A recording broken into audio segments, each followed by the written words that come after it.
Hai, selamat pagi anak-anak. Hari ini Bu Desti akan menjelaskan tentang tema 1 hidup rukun, subtema 1 hidup rukun di rumah, pembelajaran 1. Yuk, kita mulai belajar.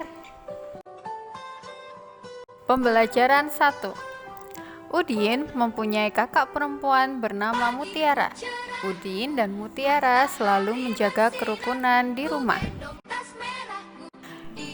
Yuk kita lanjut membacanya ya. Suatu hari, ayah membawakan buah tangan untuk Mutiara dan Udin. Mutiara mendapatkan buku cerita. Udin mendapatkan mainan. Mutiara dan Udin berterima kasih kepada ayah dan ibu. Mutiara dan Udin tidak saling berebut oleh-oleh. Ayah dan ibu bahagia melihat buah hati mereka selalu rukun. Nah, dari cerita tersebut, apakah ada kata yang tidak kamu mengerti? Atau yang baru kalian temukan? Nah, di dalam cerita tersebut ada kata buah tangan dan buah hati. Apa sih artinya buah tangan dan buah hati? Apakah tangan dan hati kita mempunyai buah? Bukan itu maksudnya. Buah tangan dan buah hati merupakan ungkapan. Ungkapan itu artinya apa ya? Nah, ungkapan adalah gabungan kata yang memiliki arti yang berbeda dengan kata asalnya. Di cerita tadi ada kata buah tangan. Buah tangan artinya oleh-oleh. Buah hati artinya anak.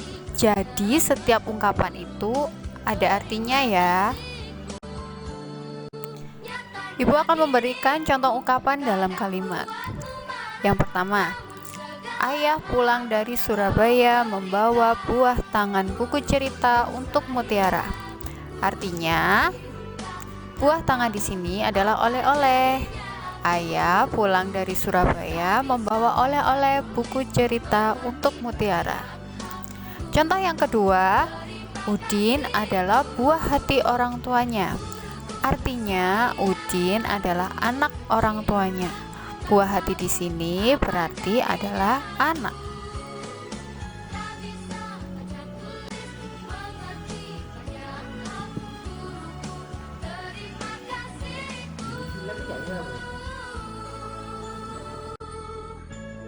Mutiara meletakkan buah tangan dari ayah di rak buku. Nah, pada gambar di atas itu ada beberapa rak buku yang tersusun dengan rapi. Coba kamu hitung berapa jumlah buku yang ada di sana. Terus bagaimana ya caranya agar kita lebih mudah menghitungnya? Agar lebih mudah untuk menghitungnya, kita bisa mengelompokkan buku-buku tersebut. Satu kelompok buku berisi 10 buku. Satu kelompok sama dengan 1/10. 1/10 itu artinya 10 ya. Dua kelompok sama dengan 20-an. 20-an artinya 20 buku dan seterusnya. Mengerti kan? Coba kita hitung berapa jumlah buku Mutiara. Di gambar tersebut ada 5 tumpukan buku. Ingat ya, satu tumpukan buku atau satu kelompok itu adalah 1/10. Berarti kalau ada 5 kelompok berarti 50-an. 50-an adalah 50. Dan di sampingnya ada 7 tumpukan buku. Jadi jumlah buku Mutiara sebanyak 57.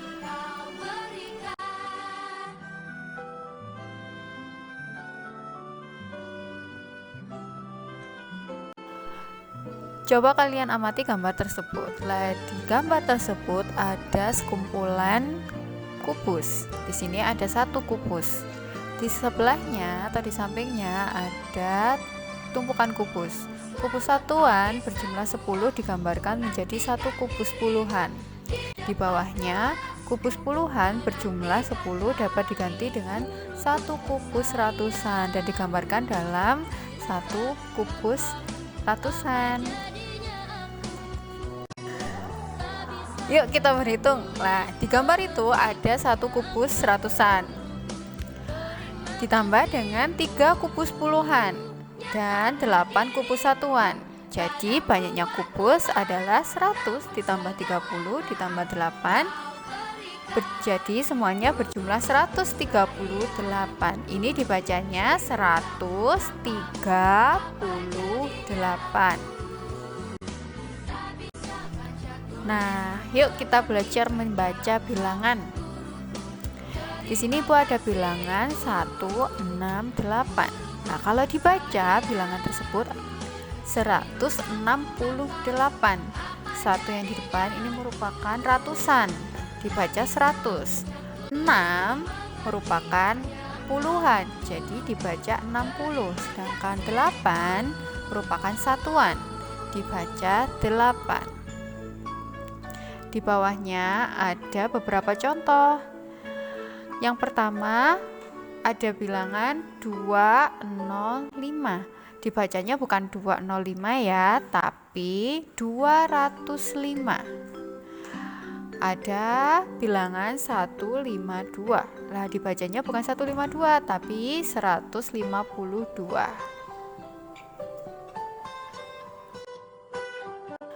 Meskipun Mutiara mempunyai banyak buku, Mutiara tidak pernah congkak. Siapa yang tahu lagu Peramah dan Sopan? Yuk kita nyanyikan bersama-sama.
Nah, kita akan belajar tentang panjang pendek nada. Jadi, tanda titik diartikan dengan dinyanyikan pendek dan tanda garis pada bagian yang dinyanyikan panjang.